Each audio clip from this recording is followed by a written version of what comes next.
now, so you can kind of start whenever you want. Alright, I guess hello. My name is James Reenstra, and I started pedaling for pennies after my father passed away from pancreatic cancer. My first trip I did to raise money for cancer research was Minnesota to Alaska. It was near 3,000 miles. And I had a starting goal of $3,000, and when I got back, it ended up being close to $17,000. So it kind of got me thinking, what can I do next? So I just started this crazy out of reach goal, I guess, to try to raise $100,000 and pedal 15,000 miles down the Pan American Highway. I'll be leaving August 15th from Zimmerman, Minnesota, and pedaling down to Ushuaia, Argentina, and it should take me about a year and a half, and this is kind of a rough outline of what I'll be doing. On August 15th, I'll be leaving Zimmerman, Minnesota, my hometown, and pedaling straight west from there, and I kind of just want to do a whole kick the bucket list, just see all the sites that I can, and every great thing that's out there. So I'm going to stop in the Badlands, pedal through there, up through the Bighorn National Park, and then through Yellowstone, where I'll be meeting up with a friend and pedaling through there. From there, I'll just be zigzagging in and out through Idaho and Oregon till I hit the west coast, and then from there I'll just take the Pacific Trail, some great biking trails down Oregon, Northern California through the Redwood Forest, and shoot down the west coast into San Diego and cross over into the Baja Peninsula in Tijuana. And from there I'll pedal down the Baja Peninsula and how do I just switch to maps? Yeah. You should have a van of white. Here, I can do that. I'll take this. You go ahead. Alright.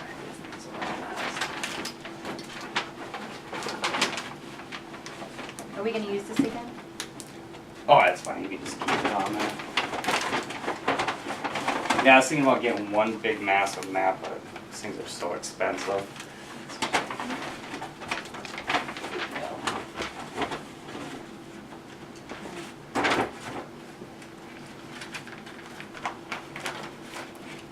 I put the tape away. Oh, okay. I I was put like, it in my office. Okay. You know what? It's just muscle.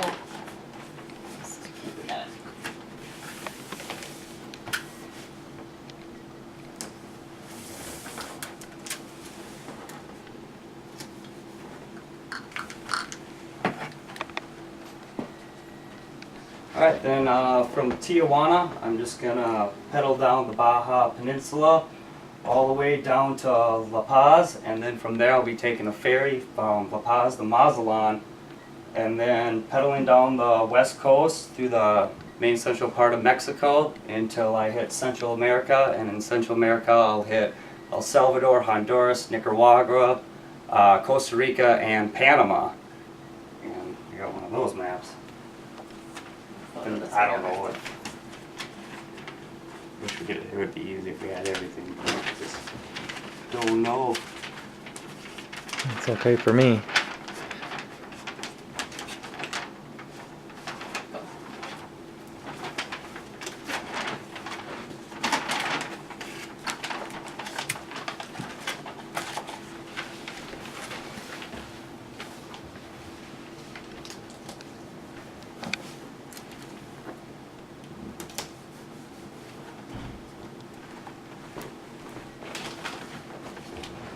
Just start zoomed in or start zoomed out? I would start at the top, zoom it in. Okay. At the top, while he's talking. Alright, then after Mexico will be Central America. It will be El Salvador, Honduras, Nicaragua, Costa Rica, and Panama that I'll be visiting. And I'm just going to be zigzagging through all the great sites, the Mayan ruins, a bunch of other things, and then things get interesting in Panama, where the Pan American Highway ends between Central America and South America. It's called the Darien Gap, and I'll be having to jump on a sailboat for 8 days to the San Blas Islands. Over 375 sand island beaches where you catch your lobster, go fishing, cook out, and just have a good time. It will be a nice halfway point to relax and just kind of enjoy the sights. And then from there, I sail into Colombia, which is South America, and from there, let's put this one up. It's a little easier. I could even do like a Just one of these. Maybe they could use it for editing. Cool. Good? Yeah.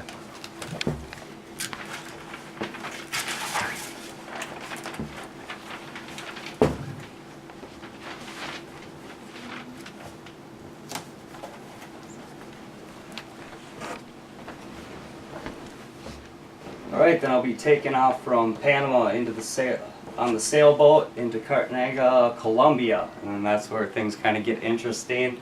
I'll be biking down through Colombia, and that's the start of the Andes Mountains, the world's longest mountain range. I'll be heading into Ecuador where I'll be seeing a friend, probably staying about a month just to recoup and relax and hang out, I guess. Crossing the equator in Ecuador, and then through Peru. And I'll be zigzagging through Chile and Argentina, and another interesting spot is the Atacama Desert. It's a little west of the Andes Mountains, and it's the driest region in the world. Some places have never seen rainfalls, so that'll be about 500 miles of just pedaling through the desert and having a great time. Zig back into the Andes Mountains, and then from there it's just between Chile and Argentina until I hit Tierra del Fuego, and eventually ending up in Ushuaia. It's the most southern city in the world, they call it, and by then hopefully I'll reach about $100,000 for cancer research and pedal over 15,000 miles, and hopefully have one good story at the end. What are some of the obstacles that you consider concerning along the way? The obstacles, probably, well, you got the hot, humid weather in the jungles. You know, it can get 100 degrees, 110 day in, day out. Definitely the southern winds coming up from the Patagonia Straits, those can be a big bear. You know, winds up to 70, 80 mile an hour day in, day out. Altitude sickness in the Andes, there's some roads that reach up to 13,000 feet. And it will just be hard to acclimate going from that high to that low day in and day out. And you get burnt out, but you just kind of set your own pace and just have fun while you're doing it. Try not to burn yourself out. What about some of the animals or indigenous type creatures that you will run into that you're not familiar with here in Minnesota? There's a lot. I'm glad I researched that. You know, there's the ones, you got the panthers, you got anaconda snakes, you got piranha, electric eel, the blue horned toad frog, I think it was called, and it's a lot to wrap my head around right now, but the closer it gets, the more I read about it, and I should be prepared by the time I get there. What are some of the things that you're taking with you, and how much does that weigh that you're in terms of riding your bike down there? My entire gear will be about max weight, 65 pounds, and that will be with about a week's full worth of food and water. And other than that, it's just trying to get as simple as you can. You know, just the stuff you need to live, cooking gear, tent, sleeping bag, about 3 or 4 extra change of clothing. So pretty much be a dirt ball on the road. Okay, and you know, in terms of starting out in August, where do you think you'll be by the end of the year? Well, what I'm thinking is I'll hit the West Coast sometime in October, shoot down the West Coast in the Baja, and I'll have Christmas all alone in Mexico. And then I'm planning to be in Colombia about, I'd say, February, March, Ecuador, April, May, and then, because that's when the rainy season ends there, and I would definitely... April, May of 2014? Yes, correct. Mm-hmm. And then just shoot down, and I need to be down in Ushuaia around December, January of 2015. So the entire year 2015, where will you be throughout 2015? Well, it'll be 2014. Oh, 2014. 2014 will be through pretty much the United States, Mexico, Central America, and South America, and hopefully I get in Ushuaia by January 2015. That's my final goal. Okay.